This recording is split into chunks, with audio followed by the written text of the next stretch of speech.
두 장을 성경 여행으로 함께 말씀을 나누도록 하겠습니다. 믿음의 나라.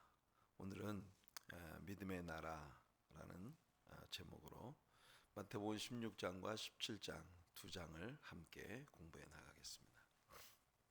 마태복음 16장은 요나의 표적에 대한 예수님의 그 가르침과 또 베드로의 그 가이사랴 빌립보 지방에서의 베드로의 신앙 고백으로 이어지는 그런 말씀들로 되어 있습니다. 지난 주일 아침 설교를 통해서 우리가 이 마태복음 16장에 나오는 베드로의 신앙 고백을 함께 나누었죠.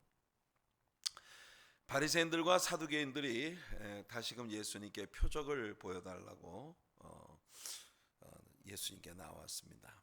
예수님은 그들에게 천기를 분별할 줄 알면서 영적인 시대의 표적을 분별할 줄 모른다고 책망을 하셨습니다. 마태복음 12장 38절에서 서기관들과 바리새인들은 예수님께 표적을 보여달라고 했었고, 예수님은 요나의 표적을 그들에게 말씀하셨습니다.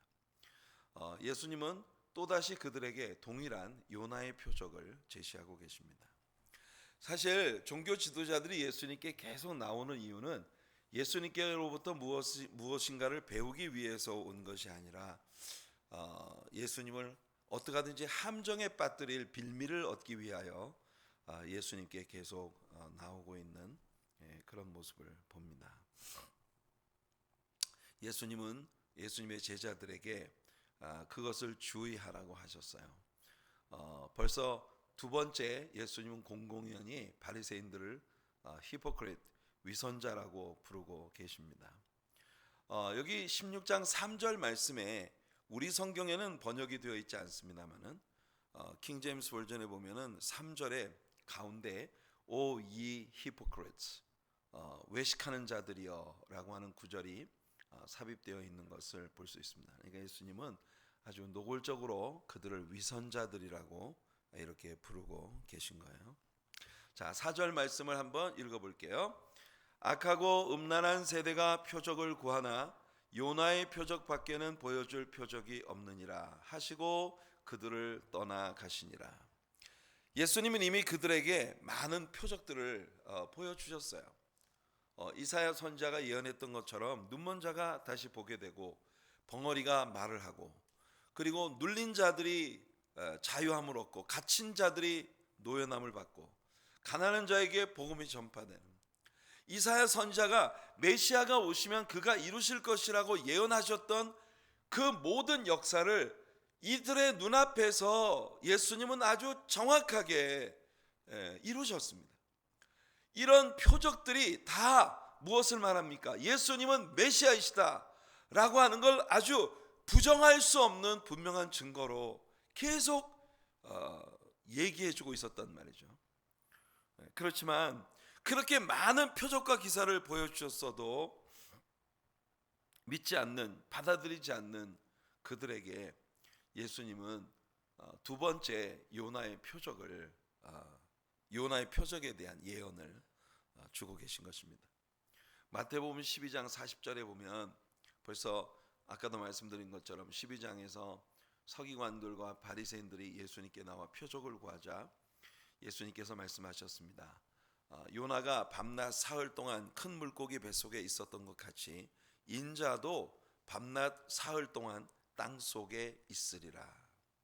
그러니까 벌써 마태복음 12장 40절에서 이와 같이 예수님은 당신이 십자가에 죽으시고 사흘 동안 무덤에 계실 것을 말씀하고 계신 것입니다. 많은 표적과 기사를 보여주셨어도 받아들이지 않던 바리새인들이 이 요나의 스토리를 표적으로 받아들일 리 만무하죠. 그들은 말씀을 도대체 알아듣지 못하는 사람들이었습니다. 이게 참 불행한 일이에요. 그들은 이스라엘을 말씀으로 가르치는 자들입니다. 회당을 중심으로 말씀을 가르치는 일을 하는 자들이 서기관들과 바리새인들이에요. 그 바리새인들은 이스라엘 사람들의 율법 교사입니다. 말씀의 교사예요. 그런데 그들은 정말 말씀이신 예수님께서 그들 앞에 서서 보여주시고 들려주시는 이 모든 말씀들을 하나도 깨닫지 못합니다. 왜냐하면 그들의 눈이 가려졌기 때문이죠. 우리는 이 마태복음 16장에서 예수님에 대한 종교 지도자들의 관점을 발견합니다. 그들은 예수님을 메시아라고 믿지 않습니다. 그들은 예수님이 가짜라고 생각하고 있습니다. 군중들은 예수님에 대해서 그는 세례 요한이 다시 살아났거나 아니면 엘리야나 예레미야나 분명히 그는 또 다른 어떤 선지자 중에 하나다라고 군중들은 이야기를 하고 있습니다. 비록 그들의 생각이 본질을 크게 빗맞추긴 했지만 적어도 예수님께 대한 군중들의 이와 같은 생각 속에는 최소한도의 존경심이 있었다는 거예요. 예수님은 평범한 분이 아니라는 걸 최소한 무지한 일반 백성들은 다 알 수 있었다는 겁니다. 그런데 성경의 박사들이라고 일컫는, 말씀의 전문가라고 일컫는 그들은 왜곡된 시선과 변하지 않는 아집으로 예수님을 보고도 믿지 못할 만큼 그들의 마음이 딱딱하게 굳어져 있고 눈이 멀어 있는 그런 모습을 우리 보는 것입니다. 참 불행한 일이죠.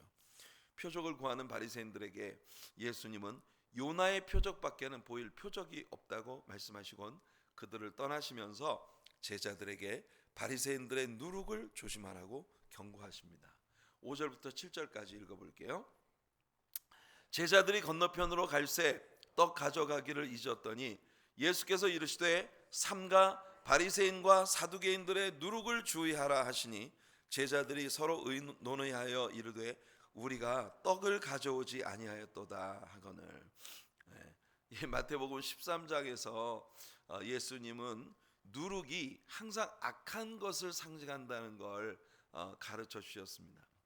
예수님은 제자들에게 누룩을 조심하라고 말씀하셨는데 이것은 바리새인들에 대한 경고예요. 예수님이 이 말씀을 하시자 처음에 제자들은 예수님의 의도가 무엇인지를 전혀 못 알아들었습니다. 제자들은 자기들이 떡을 안 가져왔기 때문에 예수님이 하신 말씀인가?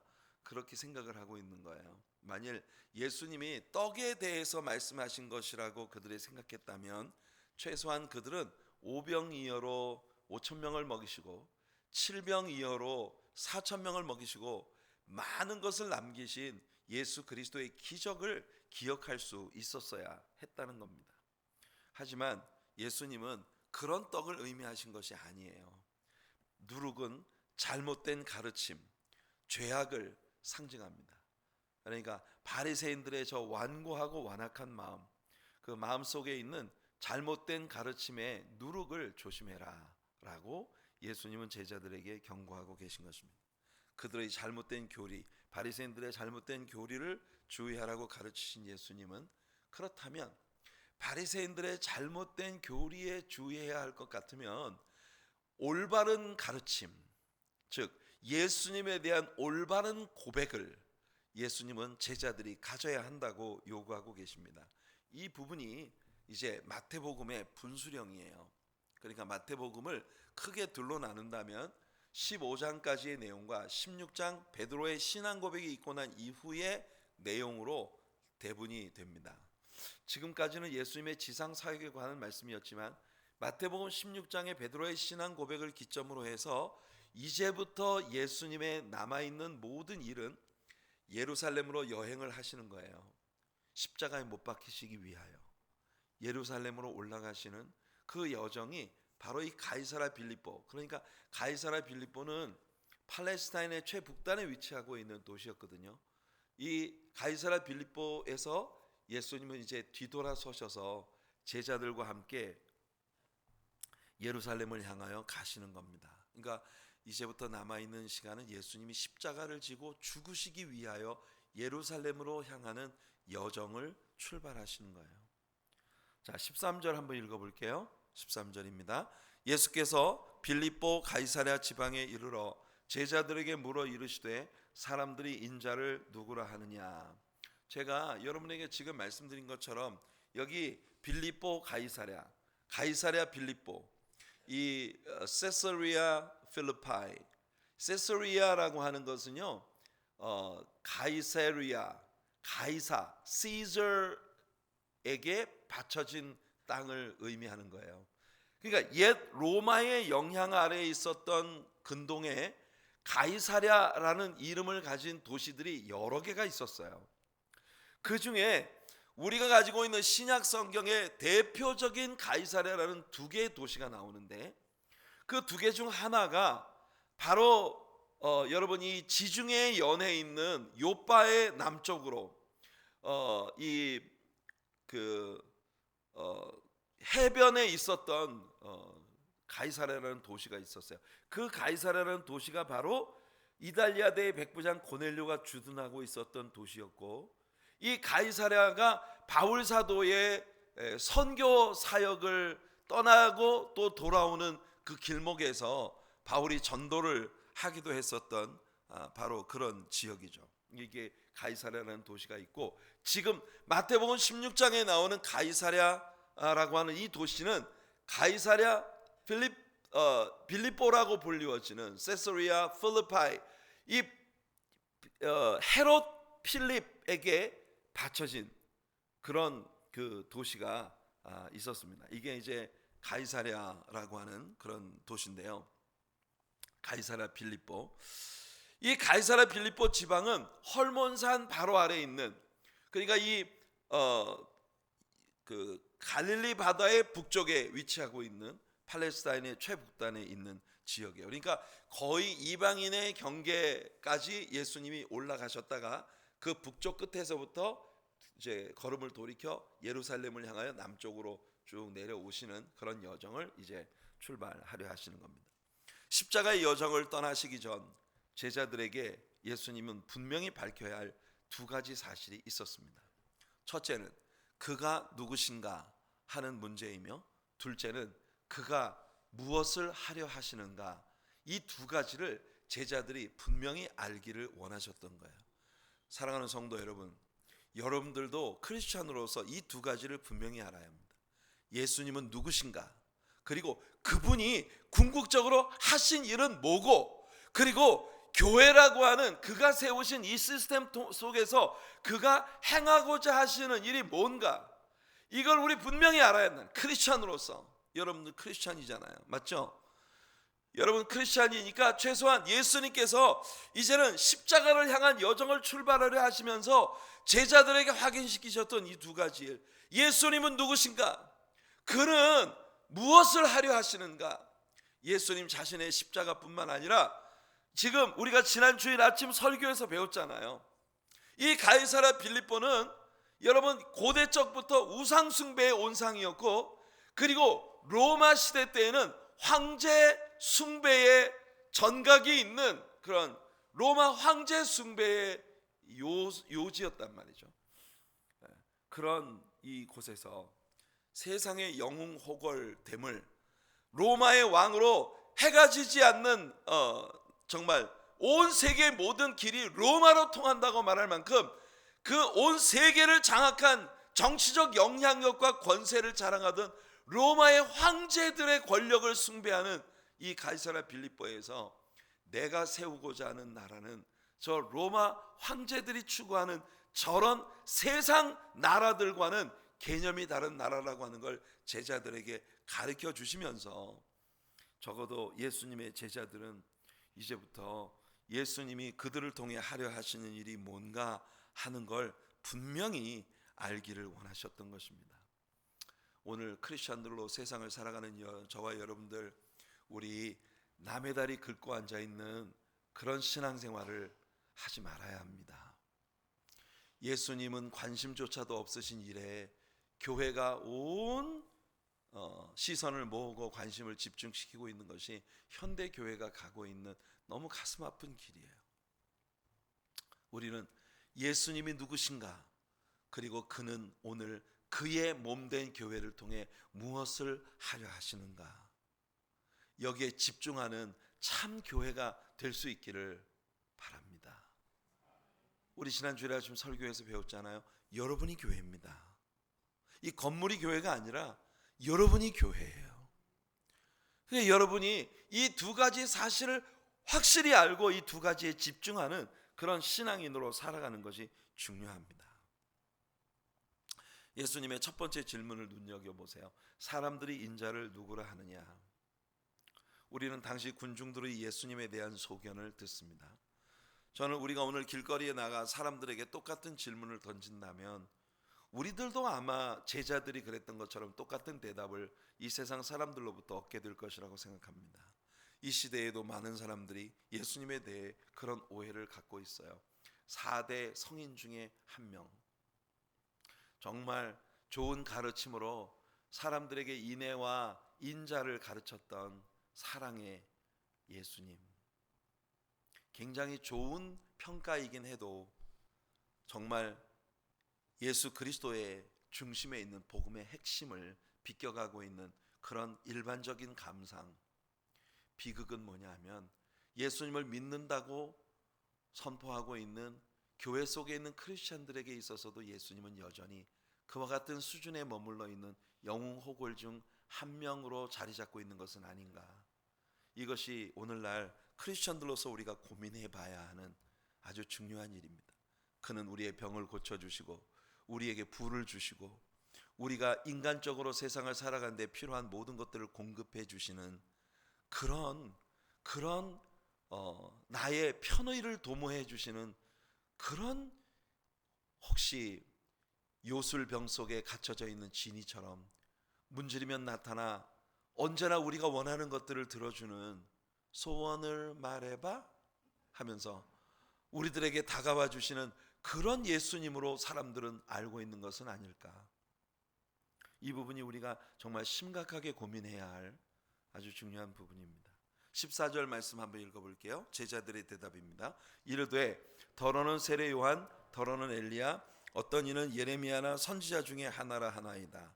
아마도 제자들은 자기들의 선생님이 사람들에게 이런 평가를 받는다는 것이 상당히 우쭐될 수 있는 아주 좋은 명성을 얻고 있는 것이라고 그렇게 생각을 하고 있었을지도 모릅니다. 세례 요한, 엘리야, 예레미야나 혹은 선지자들 중 하나, 이런 명성은 제자들의 어깨를 잠옷 들썩이게 하는 자랑거리였을진 몰라도 예수님이 원하시는 답변은 아니었습니다.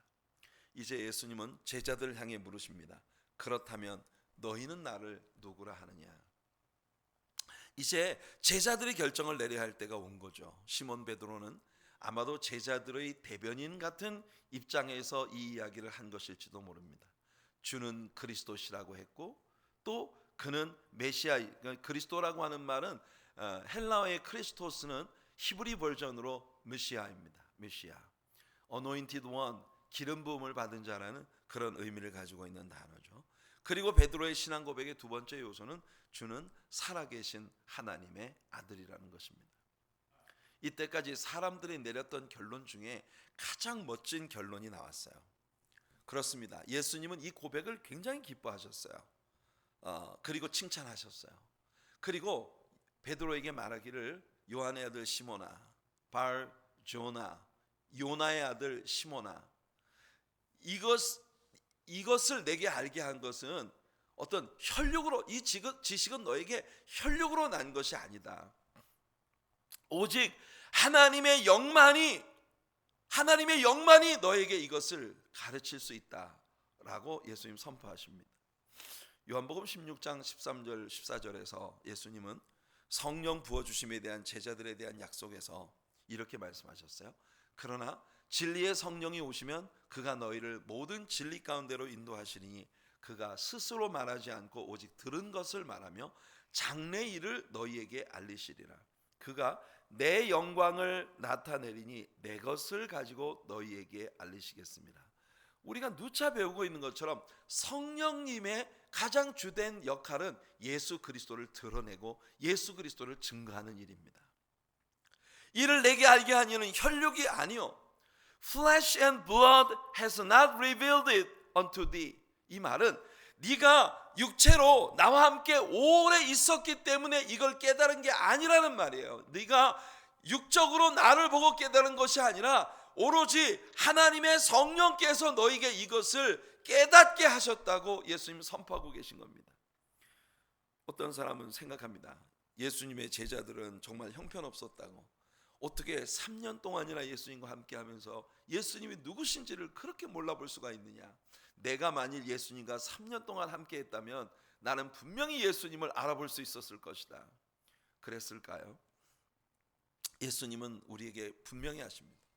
우리의 육신으로, 혈육, flesh and blood, 우리의 육체와 피, 이 육신적인 지식과 경험들을 통해 우리는 예수님을 알 수가 없다는 겁니다.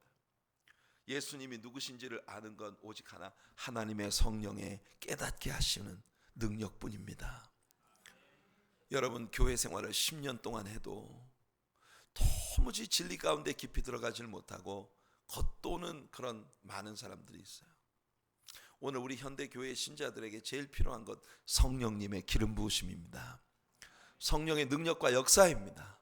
오늘 여러분, 성령님의 깨우치심을 구하는 여러분들 되시길 바랍니다.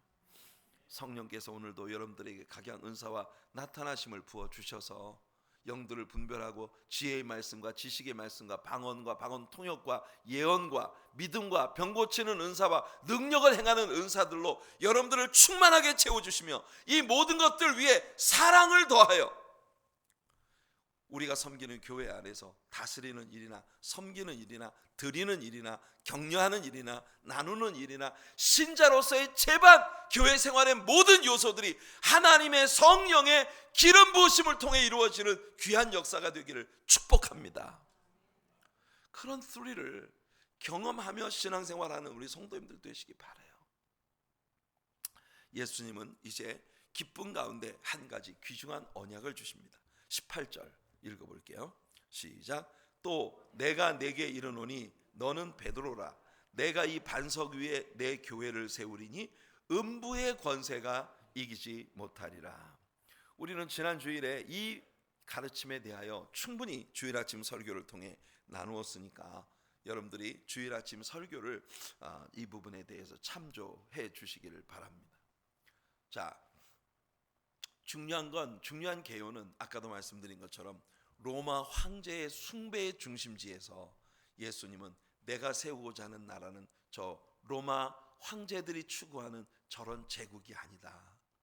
내가 추구하는 나라는 사랑과 희생과 오직 복음의 가르침을 통해 세상의 많은 사람들을 사랑으로 섬기는 그런 예수 그리스도의 교회를 세우고자 하는 것이다. 이것을 예수님은 이 가이사랴 빌립보에서 선포하신 것입니다. 그리고 그 가르침을 몸소 행하시기 위하여 이제 예루살렘으로 십자가에 못 박히시기 위해 여행을 떠나시는 거예요. 아마도 이 시점은 예수님이 십자가에 달리시기 약 한 6개월 정도 전의 일일 거라고 생각합니다. 30년 동안의 예수님의 공생의 사역이 있었고 그 30년 동안의 일반적인 생이 있었고 3년 동안의 공생의 사역이 있었고 그의 생애를 이제 33년여의 생애를 모두 맞춰가고 있는 마지막 반년 정도의 시기를 앞두고 예수님은 이 중대한 발표를 하시고 예루살렘 십자가를 향해 나아가시는 그 길을 출발하고자 하시는 것입니다. 예수님은 이 중대한 발표를 왜 이렇게 늦게서야 하신 것일까요? 제가 볼 때 그 이유는 자명합니다. 예수님의 제자들이 아직도 그것을 받을 준비가 되어 있지 않았기 때문일 거예요. 물론 예수님이 이 말씀을 하신 그 순간까지도 제자들은 아직 그걸 받을 준비가 안 돼 있어요. 그래서 베드로의 반응이 예수님께 큰 책망을 초래한 것이죠. 사실 예수님은 예루살렘에 올라가 십자가에 못 박혀 죽으실 것이라는 걸 말입니다. 오늘 본문을 포함해서 마태복음 안에서만 5차례나 예수님이 반복해서 이 말씀을 하십니다.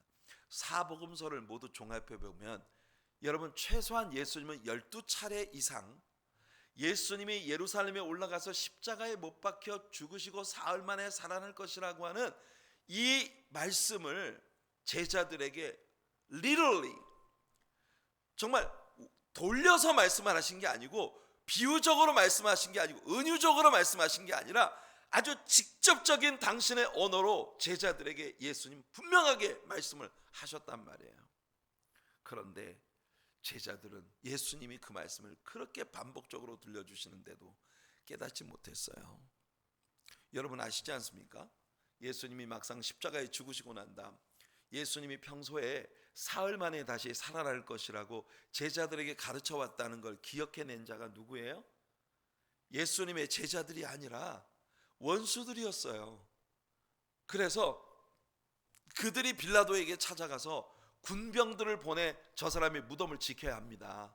저 사람이 살아있을 때 자기 제자들에게 죽었다가 사흘 만에 다시 살아난다고 누차 이야기를 했으니, 만일 제자들이 그 사람의 시체를 훔쳐가고 민간에 소문을 퍼뜨리기를 자기들의 선생이 사흘 만에 약속대로 부활했다 할 것 같으면 온 예루살렘에 소동이 일어날 것입니다. 놀라운 사실은 예수님의 제자들은요, 예수님 십자가에 못 박혀 죽으시자 다락에 올라가 문 꾹꾹 걸어 잠그고 숨어 있었어요. 예수님의 가르침을 기억해낸 것은 예수님의 원수들이었다는 겁니다. 이건 놀라운 일이죠. 이 제자들은 그렇게 수차 반복적으로 가르친 예수님의 이 말씀을 예수님이 부활하신 모습을 보고 난 후에야 깨닫게 되었던 것이에요. 자, 이제 예수님은 우리를 위해서 무엇을 하실 것인지 말씀하십니다. 21절 읽어볼게요. 이때로부터 예수 그리스도께서 자기가 예루살렘에 올라가 장로들과 대제사장들과 서기관들에게 많은 고난을 받고 죽임을 당하고 제3일에 살아나야 할 것을 제자들에게 비로소 나타내시니, 이것이 바로 복음입니다. 그리스도께서 성경대로 죽으시고 성경대로 장사되었다가 성경대로 다시 살아나시는 것, 고린도전서 15장 1절과 2절에서 바울이 말했던 이것이 바로 복음이에요. 이것은 요한복음 3장 1절로 16절에서 니고데모와의 만남에서 말씀하신 이외에 한 번도 예수님이 직접 말씀하신 적이 없었던 말씀을 이제 그의 생애 6개월여 정도를 남겨놓고 있는 시점에 제자들에게 다시 선포하고 계신 것입니다. 자, 22절 보세요. 베드로의 반응이 나옵니다. 읽어볼게요. 시작. 베드로가 예수를 붙들고 항변하여 이르되 주여 그리 마옵소서, 이 일이 결코 주께 미치지 아니하리이다. 보세요. 여기서 우리가 보는 것처럼 사도들은 아직 예수님의 십자가를 받아들일 준비가 전혀 되어 있지 않다는 겁니다.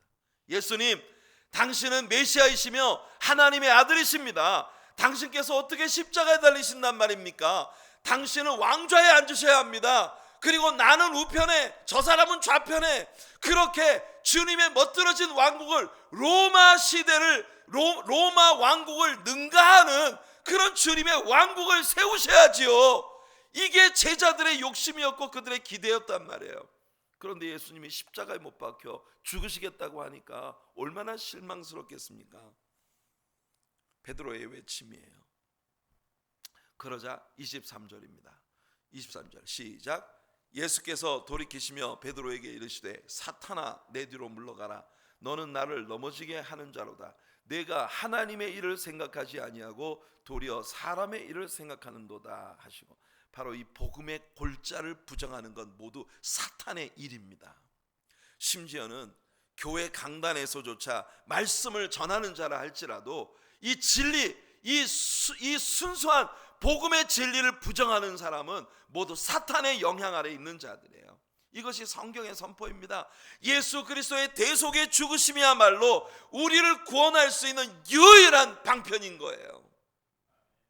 베드로전서 2장 24절에서 베드로가 뭐라고 선포하고 있는지 읽어봅시다. 시작. 친히 나무에 달려 그 몸으로 우리 죄를 담당하셨으니 이는 우리로 죄에 대하여 죽고 의에 대하여 살게 하려 하심이라. 그가 채찍에 맞음으로 너희는 나음을 얻었나니. 성도 여러분, 이런 진리 안에서 생각해 볼 때 베드로의 마음속에 순식간에 일어났던 이 놀라운 영적 전쟁을 여러분들은 깊이 묵상하셔야 합니다. 베드로는 여기서 분명히 말씀하셨어요. 사탄아, 내 뒤로 물러가라.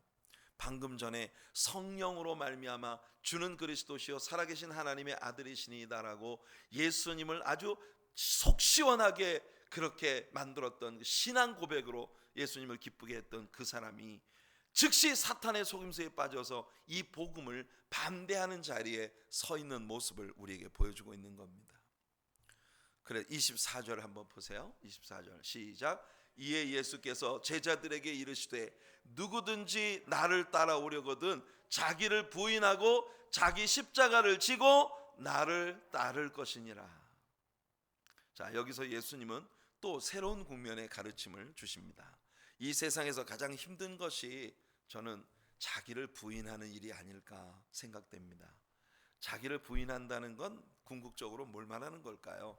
여러분, 자기를 부인한다는 건 뭘 말하는 거라고 생각하십니까? 제가 생각할 때 자기를 비운다는 건 나의 자아를 비우고 내 자아가 차지하고 있던 그 자리에 예수 그리스도로 그곳을 채우는 것이 자기를 부인하는, 예수님의 제자요 크리스천들로서 자기를 부인하는 일이 아닐까 생각합니다. 내 자아가 서 있던 그 자리, 내 자아가 꽉 채우고 있었던 그 공간을 예수 그리스도로 채우기 위하여 나를 비워내는 것, 이것이 자기를 부정하는 일이 아닐까요? 나를 부정하는 것만으로 충분치 않습니다. 자기 십자가를 지고 나를 쫓으라고 예수님 말씀하셨습니다. 여기 여러분 눈여겨보세요. 예수님은 예수님의 십자가를 우리 보고 지라고 하지 않으셨어요. 자세히 문자를 자세히 보세요. 예수님이 자기 십자가를 지라고 그러셨어요. 우리는 대개 신앙생활을 할 때 어려운 일이 다가오면 예수님이 내게 지어준 예수님의 숭고한 십자가를 지느라고 내가 굉장히 힘이 들다는 생각을 합니다. 사실은요, 알고 보면 내 인생의 가장 무거운 십자가가 내 자신이에요. 우리는 무슨 예수님의 십자가를 내가 대신 지고 가는 것 같은 그런 고난을 신앙생활로 인해서 받고 있는 게 아니에요. 진짜 신자가 되기 위해 그렇게 부정하고 싶어도 부인하고 싶어도 부인되지 않고 부정되어지지 않는 나의 시퍼렇게 살아있는 자아가 너무나 많은 때 나를 영적으로 방해하고 있어서 그 자아를 비워내기 위한 그 자아의 십자가를 짊어지는 일이 우리들에겐 굉장히 무겁고 버거운 일이라는 걸 우리는 깨달아가고 있는 것입니다. 여기서 예수님 말씀하세요. 25절부터 27절입니다. 시작. 누구든지 제 목숨을 구원하고자 하면 잃을 것이요 누구든지 나를 위하여 제 목숨을 잃으면 찾으리라. 사람이 만일 온 천하를 얻고도 제 목숨을 잃으면 무엇이 유익하리요? 사람이 무엇을 주고 제 목숨과 바꾸겠느냐? 인자가 아버지의 영광으로 그 천사들과 함께 오리니 그때 각 사람이 행한 대로 갚으리라. 예수 그리스도의 제자가 되기 위한 여러 가지 그 위험한 일들에 참여하지 않고 이 세상에서 오래 사는 쪽을 선택할 수도 있겠지만 그들은 영원히 죽게 될 것이라고 예수님 말씀하십니다. 하지만 그리스도를 위해 온갖 위험을 무릅쓰고 고난과 역경에 직면할 수 있는 사람들은 혹 세상에서는 영광을 잃어버릴지 몰라도 영원히 영광을 누리며 하나님의 보좌 앞에 살게 될 것이라는 겁니다. 이것이 로마, 영광스러운 그 시대의 최고의 로마 국가의, 로마 제국의 영광과 비교조차 할 수 없는 예수 그리스도의 나라의 영광을 우리들에게 보여주는 거예요. 여러분, 우리가 주님을 만나는 그날 우리 각자의 어카운트가 열리게 될 것이고 모든 사람들은 이 세상에서 그리스도를 믿는 믿음으로 살며 우리가 받았던 모든 고난과 역경과 아픔들, 특별히 어떤 숭고한 그리스도가 내게 지어준 십자가를 지는 아픔만 아니라 내 자아와 싸우느라고 예수 믿는 사람처럼 살려고, 예수 믿는 사람으로서 살려고 내 자아를 부정하는 힘겨운 싸움에 허덕였었던 그런 모든 싸움들까지를 포함해서 그리스도를 위해서 우리가 행한 그 모든 일들에 대한 아름다운 상급들이 우리들을 향해 열려지게 될 것을 우리는 믿습니다. 여러분, 이 말을요 잘 기억하세요. 여러분들이 하나님의 나라에 가서 받게 되는 면류관은 남들이 감당 못할 어떤 위대하고 어마어마한 일들을 감당하는 것만 아니에요. 자기 십자가 지고 가느라고 허덕이면서 참 정말 나 같은 사람이 예수 믿는 사람으로 살아보려고 정말 고생 많이 합니다. 툭 하면 이 속에서 푹 살아나는, 뭐 누가 내 앞에 누가 조그마한 내 이 심기를 건드리는 사람만 있어도 그냥 이 속에서 막 부글부글 끓어오르는 이런 자들을 그저 예수님 따라간다고 말입니다. 짓누르고 사느라고 죽게 고생해요. 신자로서의 우리들의 삶이라는 게 무슨 대단한 땅끝까지 나가 선교의 숭고한 기치를 들고 위대한 역사를 이루는 것만 아니라 예수님을 믿는 사람으로 살기 위해 이 부끄러운 나의 자아와 싸우느라고 몸부림쳤던 그 모든 싸움들까지도 우리 주님 앞에 서는 날 다 우리에게 면류관의 이유가 되고 상급의 이유가 된다는 걸 꼭 기억하시길 바랍니다, 여러분. 그게 우리 주님의 축복이에요. 그게 우리 하나님의 진정한 복이에요. 우리 대단한 사람이 못 되어도 주님을 따르는 제자로 살기 위해 내 자아와 싸우느라고 몸부림치는 그런 시간들, 이 모든 것들이 다 주님 앞에 숭고한 일들로 기억이 될 거라는 걸 희망 중에 믿으시는 우리 성도님들 되시기를 축복합니다. 아마도 이어지는 28절 마지막 절은 제가 생각할 때 분명히 장절을 구분하는 시점에서 다음 장으로 17장으로 편입되어야 할 말씀이 16장의 끝부분에 붙은 게 아닐까 하는 그런 생각을 갖게 됩니다. 자, 28절 말씀 한번 읽어볼게요. 시작. 진실로 너희에게 이르노니 여기 서 있는 사람 중에 죽기 전에 인자가 그 왕권을 가지고 오는 것을 볼 자들도 있느니라. 그러니까 여러분, 이 말씀을 사실은 그 많은 성경을 해석하는 사람들이 난해 구절 중에 하나다 이렇게 생각을 하고 있어요. 여기 서 있는 사람 중에 죽기 전에 인자가 그 왕권을 가지고 오는 것을 볼 자들도 있느니라. 그렇다면 이 말씀을 사람들은 처음에 이 제자들 가운데, 예수님의 이 말씀을 듣고 있었던 제자들 가운데 예수님이 재림하실 때까지 살아있을 사람들이 있다는 말씀이 아닌가 이렇게 받아들였던 거예요. 그러니까 여러분, 예수님 제자들이 다 죽었잖아요. 어느 천년에 벌써 다 죽었잖아요. 그런데 예수님은 아직까지 재림하지 않으셨으니까 이 말씀은 그러면 어떻게 되는 거야? 그런데 여러분, 우리가 이제 다음 장으로 들어가 봅시다. 다음 장으로 들어가 보면 예수님이 여기서 하고 계신 이 말씀이 풀리게 됩니다. 변화산 17장은 예수님의 변화산에 변모하시는 모습을 보여주시는 그런 챕터입니다.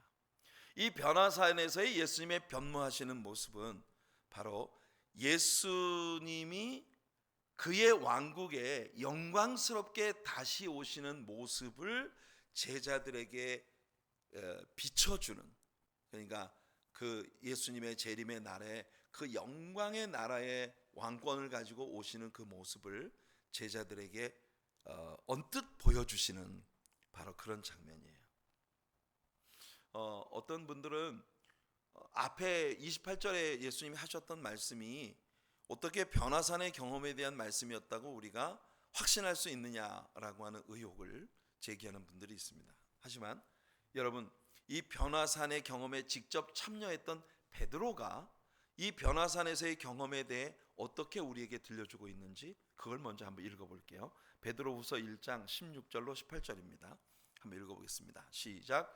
우리 주 예수 그리스도의 능력과 강림하심을 너희에게 알게 한 것이 교묘히 만든 이야기를 따른 것이 아니요 우리는 그의 크신 위엄을 친히 본 자라. 지극히 큰 영광 중에서 이러한 소리가 그에게 나기를 이는 내 사랑하는 아들이요 내 기뻐하는 자라 하실 때에 그가 하나님 아버지께 존귀와 영광을 받으셨느니라. 이 소리는 우리가 그와 함께 거룩한 산에 있을 때에 하늘로부터 난 것을 들은 것이라. 자, 베드로가 여기서 이야기하고 있는 건 분명히 베드로와 야고보, 요한 세 제자만 데리고 변화산에 올라가셔서 예수님의 변모되시는 모습을 보여주었던 바로 그 장면을 이야기하고 있는데, 이 장면에서 베드로는 그가 경험한 변화사의 경험이 주 예수 그리스도의 능력과 그의 강림하심을 보여주는 이 진리였고, 그가 재림하시는 날 그에게 나타날 크신 위엄을 우리가 몸소 경험한 사람들이라고 베드로가 고백하고 있는 거예요. 그러니까 예수님의 제자들이 베드로와 야고보, 요한 세 사람이 변화산에서 예수님의 변화를 경험하고 난 다음에 앞에 28절에서 인자가 왕권을 가지고 다시 온 그의 나라에 다시 임하는 것을 볼 자들도 있다고 했던 그 말씀이 바로 변화산에서 예수 그리스도의 크신 위엄과 그의 재림의 영광을 우리들에게 몸소 보여주셨던 장면이었다고 해석을 하고 있는 겁니다. 요한복음을 제외한 모든 복음서들이 예수님의 변화산의 일을 기록했습니다. 오직 요한만이 그의 복음서에서 이 변화산의 일을 기록하지 않았는데요. 그러니까 그의 복음에서 예수님의 육체가 비로소 신성의 모습으로 변화되는 사건은 요한에게 별로 중요하지 않았어요. 왜냐하면 요한의 복음서 기록의 목적은 예수님이 하나님이시라고 하는 걸 증거하는 거였거든요. 그러니까 하나님이신 예수님이 비로소 우리 인간과 같은 육체를 입고 계시다가 하나님의 신성의 모습으로 변모되시는 그런 모습을 요한이 그의 복음서에 기록할 이유가 없었어요. 요한은 처음부터 예수님은 그 영광 중에 계신 하나님이시라는 걸 선포하고자 했기 때문에, 대신 유대인의 왕 또는 종 혹은 인자, 이렇게 주제를 가지고 있었던 마태와 마가와 누가에게 있어서는 예수님이 유대인의 왕이시고 또 종으로 오셨고 인자로 오셨지만 그럼에도 불구하고 그는 하나님이셨다라고 하는 걸 증명하기 위하여 변화산 사건이 이 복음서 기자들에게 굉장히 중요한 장면이 되었던 것입니다. 우리가 진정으로 예수를 믿고 거듭난 사람들이라면 바로 이 장면에서 변화하신 예수님처럼 우리들도 어느 날 이렇게 변모될 줄로 믿습니다. 아멘. 예수님의 변화가 바로 우리들의 변화가 될 줄로 믿습니다. 그러니까 여러분 보세요. 16장에서 로마 제국과 같은 그런 왕국의 영광을 예수님은 도모하려고 하시는 것이 아니에요. 십자가의 죽으심을 통해 우리들 안에 성령으로 들어오셔서 우리를 변화시켜 예수 그리스도를 닮은 모습으로 변모되어 가게 만드는 그 일을 위해서 예수님은 이제 일을 하려 하시는 겁니다. 그게 뭐냐? 십자가의 죽으심이고, 그 십자가의 죽으심의 복음을 통해 그의 몸된 교회를 통해서 예수님은 사람을 변화시키시는 이 일을 행하시는 게 그가 이제 하려고 하시는 일이라는 걸 예수님이 아주 명백히 말씀하고 계신 거예요. 이게 교회의 가치예요. 지난 주일 아침 설교에 배웠던 거 기억나시죠? 이게 세상 어느 단체에도 예수님이 대안을 주신 적이 없는, 오직 예수 그리스도의 몸된 교회만을 통해서 이루실 예수님의 약속인 것입니다. 우리는 그런 영광을 얻은 사람들이에요. 아멘. 우리 옆에 있는 분을 이렇게 바라보면서 당신이 교회입니다, 이렇게 한번 얘기해 줘 보세요. 예. 야, 여러분이 교회입니다. 아멘. 여러분이 교회예요.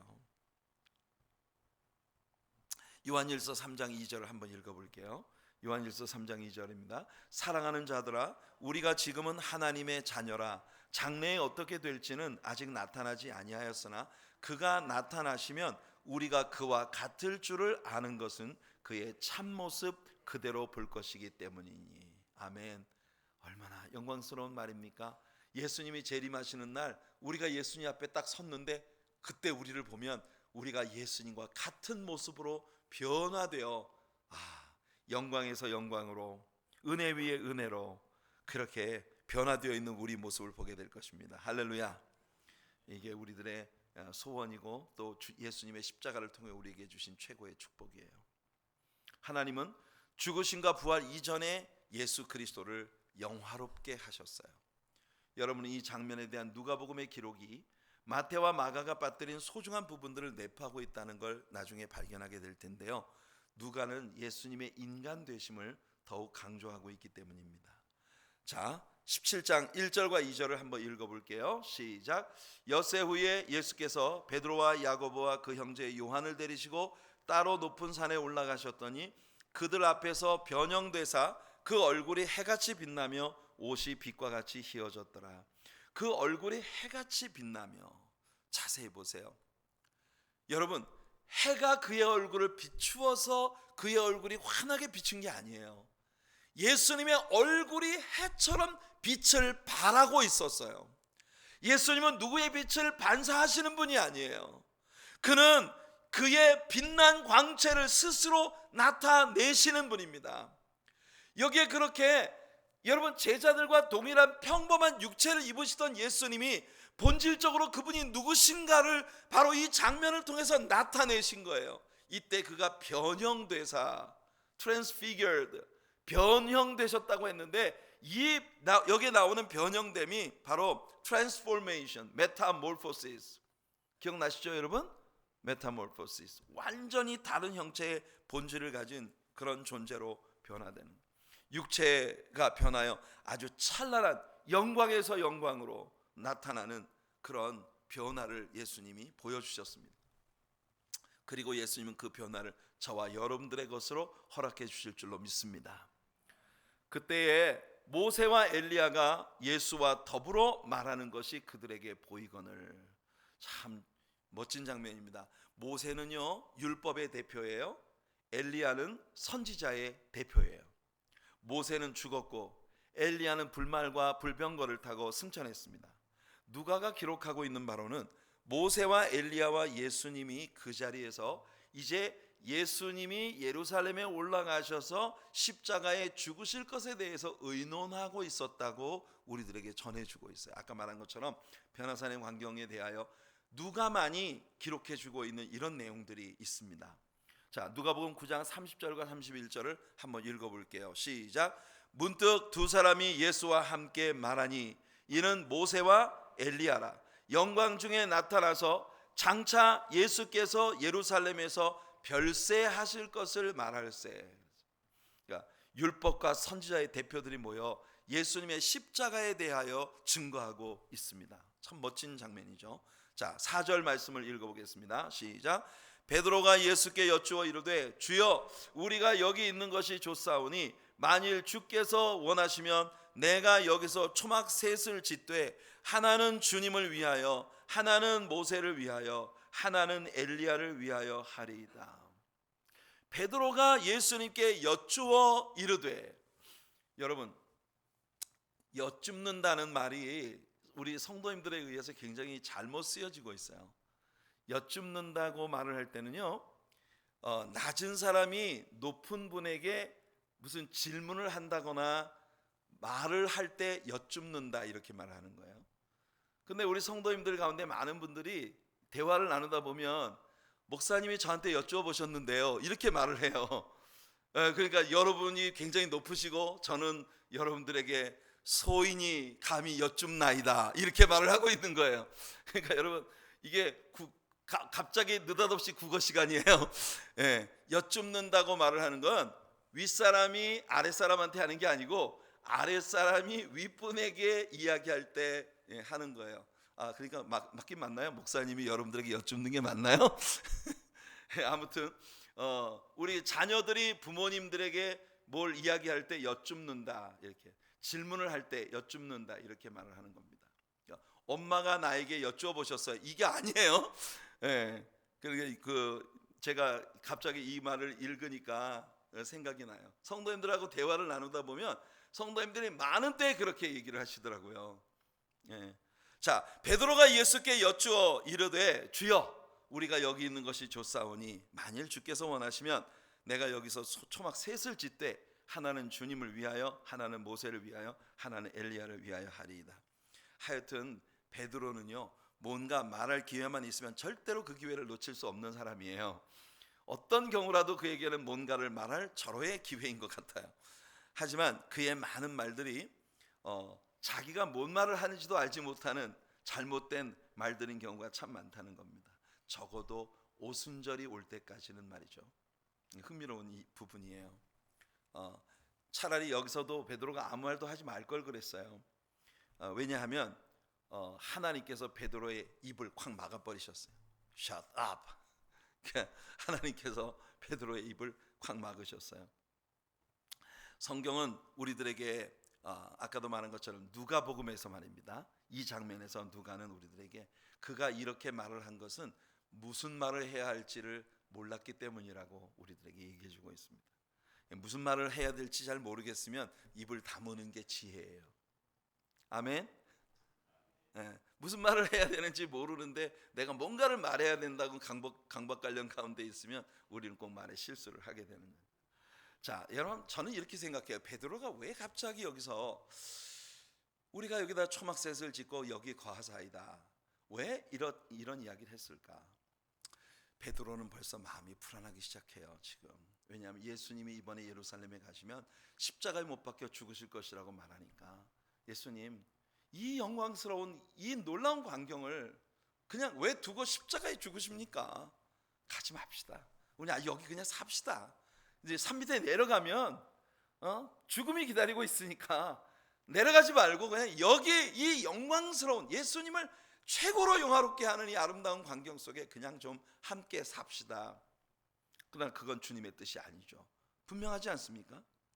그래서 5절입니다. 5절 시작. 말할 때에 호련히 빛난 구름이 그들을 덮으며 구름 속에서 소리가 나서 이르시되 이는 내 사랑하는 아들이요 내 기뻐하는 자니 너희는 그의 말을 들으라 하시는지라. 보세요. 베드로가 막 무슨 말을 해야 되는지 몰라서 주여 우리가 여기 삽시다, 초막셋 지을게요 이렇게 하고 있는데 갑자기 빽빽한 구름이 그들을 확 둘러 덮습니다. 그거 뭐예요? 입 다물고 이제는 이는 내 사랑하는 아들이요 내 기뻐하는 자니 너희는 저의 말을 들으라. 지금은 네가 말할 시간이 아니라 지금은 들을 시간이다. 그렇게 말씀하고 계신 거예요. 그리고 예수 그리스도에 대한 소개가 이어집니다. 예수님은 하나님의 계시의 마지막 번위예요. 모세나 엘리야나 혹 다른 선지자들이 아름다운 말씀들을 했습니다. 하지만 히브리서 기자가 뭐라고 말합니까? 히브리서 1장 1절과 2절을 보시면 옛적의 선지자들을 통하여 여러 부분과 여러 모양으로 우리 조상들에게 말씀하신 하나님이 이 모든 날 마지막에는 아들을 통하여 우리에게 말씀하셨으니 이 아들을 만유의 상속자로 세우시고 또 그로 말미암아 모든 세계를 지으셨느니라. 그러니까 하나님의 아들 예수 그리스도는 만물의 마지막에 하나님께서 주신 마지막 계시이십니다. 하나님은 친히 그 아들 예수님을 보시고 I am well pleased in him, 나는 이 사람 안에서 최고의 기쁨을 누리고 있다, 이렇게 선포하고 계세요. 참 예수님은 하나님의 최고의 기쁨입니다. 저와 여러분도 하나님의 기쁨이 될 수 있기를 바랍니다. 우리가 예수를 개인의 구주로 영접하고 그의 교회의 몸된 교회의 일원이 되어서 예수 그리스도 안으로 들어갈 때 하나님께서 얼마나 기뻐하실까. 자, 제자들이 언뜻 눈을 떠보니 예수님만 서 계셨습니다. 그리고 예수님은 제자들을 이제 재촉하셔서 내려오시는데요. 내려오시며 예수님은 그들이 이 산에서 본 것을 아무에게도 이르지 말라고 말씀하십니다. 제자들이 여쭙기를 어찌하여 서기관들이 먼저 엘리야가 먼저 와야 하리라고 말했느냐고 예수님께 묻습니다. 자, 이건 굉장히 중요한 말씀이에요. 11절과 12절 한번 읽어볼게요. 시작. 예수께서 대답하여 이르시되 엘리야가 과연 먼저 와서 모든 일을 회복하리라. 내가 너에게 말하노니 엘리야가 이미 왔으되 사람들이 알지 못하고 임의로 대우하였도다. 인자도 이와 같이 그들에게 고난을 받으리라 하시니 그제서야 제자들이 예수께서 말씀하신 것이 세례 요한인 줄을 깨달으니라. 그러니까 우리는 말라기 선지자의 마지막 예언을 공부할 때 이 부분에 대해서 배웠어요. 엘리야의 심정을 가지고 예수님 앞에 앞서 와서 예수님의 길을 예비할 세례 요한. 실제로 세례 요한이 왔지만 사람들은 세례 요한을 못 베어 죽였습니다. 예수님에게도 그와 같이 할 것이라고 예수님은 말씀하시고 계신 것입니다. 자, 우리는 여기서 예수 그리스도의 왕국의 그림자를 보았어요. 하지만 산 아래에서는 무슨 일이 벌어지고 있을까요? 예수님이 변화산에 동행하지 못했던 제자들이 남아서 곤욕을 치르고 있는 장면이 보입니다. 이것이 오늘 우리가 살아가고 있는 이 시대에 우리들의 현실이기도 합니다. 이 그림은 오늘의 세상을 보여주는 거예요. 이 세상은 마귀에게 사로잡혔고 갈수록 마귀에게 깊이 빠져가고 있습니다. 그런데 교회는 갈수록 무능해짐을 느낍니다. 왜 그럴까요? 학문이 부족하기 때문일까요? 우리가 살아가는 이 시대는 세상 역사 가운데 그 어느 때보다도 풍성한 지식을 자랑하는 시대입니다. 프로그램이나 혹은 돈이 부족하기 때문일까요? 현대 교회는 이 교회 역사 가운데 최고의 부자 교회입니다. 이런 것들이 다 중요하지 않은 것은 아니지만, 그러나 교회가 진정으로 필요로 하는 것, 그것은 이런 것들이 아닙니다. 자, 17절 한번 읽어볼게요. 시작. 예수께서 대답하여 이르시되 믿음이 없고 패역한 세대여, 내가 얼마나 너희와 함께 있으며 얼마나 너희에게 참으리요. 그를 이리로 데려오라 하시니라. 자, 예수님이 산에서 내려와 보시니까 한 간질을 앓고 있는 아들을 가진 아비가 예수님을 찾아왔어요. 자기 아들을 고쳐달라고. 근데 예수님이 산에 올라가시고 제자들만 있었지 않습니까? 그 제자들에게 고쳐달라고 애원을 했는데 제자들이 안 되더란 말이죠. 예수님이 하시던 것처럼 귀신아 나가라 하는데 꼼짝도 안 하는 거예요. 그러니까 제자들이 능히 할 수 없었어요. 그래서 예수님이 내려오셔서 이 현실을 보고 지금 말씀하신 겁니다. 오늘 이 시대는요, 마귀가 꽉 들어찬 세상인데 교회가 마귀를 쫓아낼 능력이 없어요. 근데 그 능력을 상실한 이유가 뭔지를 예수님이 답을 얘기해 주신 거예요. 믿음이 없고 패역한 세대. 지금 우리에게 필요한 건 바로 믿음입니다. 패역한다는 말은요, perversion. 이 말은 뒤틀렸다는 말입니다. 왜곡됐다는 말이에요. 우리 하나님의 초점에서 빗나가 버린 교회의 모습으로는 예수님이 기대하시는 주님의 왕국의 역사를 이룰 수가 없다는 거죠. 예수님은 먼저 제자들을 꾸짖으셨고 그 다음 마귀를 꾸짖으셨습니다. 제자들이 조용히 와서 예수님께 여쭈었어요. 우리는 어찌하여 쫓아내지 못했나이까? 그때 예수님은 믿음이 적은 연고라고 말씀하시면서 겨자씨만큼만 믿음을 가져도 이 산을 들어서 저 바다에 던지우라 하여도 그대로 될 것이야. 그러니까 여러분, 이 시대의 교회가 갖추어야 될 최고의 덕목은 믿음입니다. 하나님이 우리들에게 믿음을 주시기를 바랍니다. 21절을 보시면 우리 성경에는 없음 이렇게 되어 있거든요. 근데 킹 제임스 버전에 보면 있음입니다. 그 있음이 뭐냐면 바로 이런 구절이 여기 나와요. How about this kind goes not out but by prayer and fasting. 이 말은 무슨 말이에요? 여러분 너무 잘 알고 있는 말씀이죠. 기도와 금식 외에는 이런 종류의 일이 나갈 수 없느니라. 이렇게 말씀하고 계신 거예요. 기도와 금식 외에는 이런 종류의 일이 일어날 수 없다. 하나님께서 우리들에게 기도와 금식으로 주님 앞에 나아가 믿음으로 역사하는 교회가 되도록 만들어 주시기를 축복합니다. 이 사건이 있은 후에 예수님은 다시 당신의 죽으심과 부활에 대해서 말씀하셨어요. 이거 십자가에 대한 세 번째 언급입니다. 22절 23절 한번 읽어볼게요. 시작. 갈릴리에 모일 때 예수께서 제자들에게 이르시되 인자가 장차 사람들의 손에 넘겨져 죽임을 당하고 제3일에 살아나리라 하시니 제자들이 매우 근심하더라. 처음 제자들에게 이 말씀하실 때 예수님 가이사랴 빌립보 지방에 계셨어요. 하지만 지금은 벌써 갈릴리에 들어와 계십니다. 예수님은 점차 예루살렘으로 남쪽으로 내려가고 계신 거예요. 제자들이 예수님을 따라가며 반복적으로 예수님 말씀을 하실 때 할 수 있었던 유일한 일은 오직 근심하는 것밖에 없었습니다. 자, 그 뒤에 이어지는 말씀은 세금 받는 자들이 제자들에게 와서 왜 너희 선생님은 세금을 안 내느냐라고 이야기하고 있는데 24절에 반세계를 받는 자들이 킹 제임스 버전을 보면 they that received tribute money 이렇게 돼 있습니다. 이거 뭐냐면 성전 세금을 받는 자들이에요.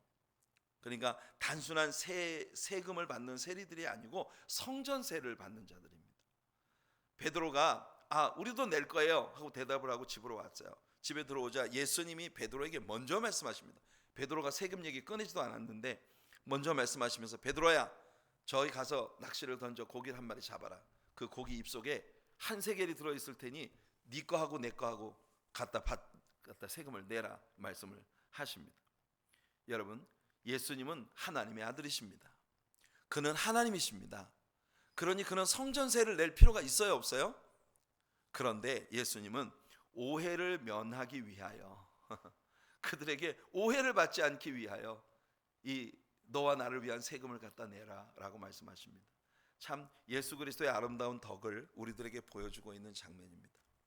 예수님은 정말 사람들이 답답하셨을까요? 그렇지만 예수님은 정말 인내하시면서 사람들을 참아주신 분이십니다.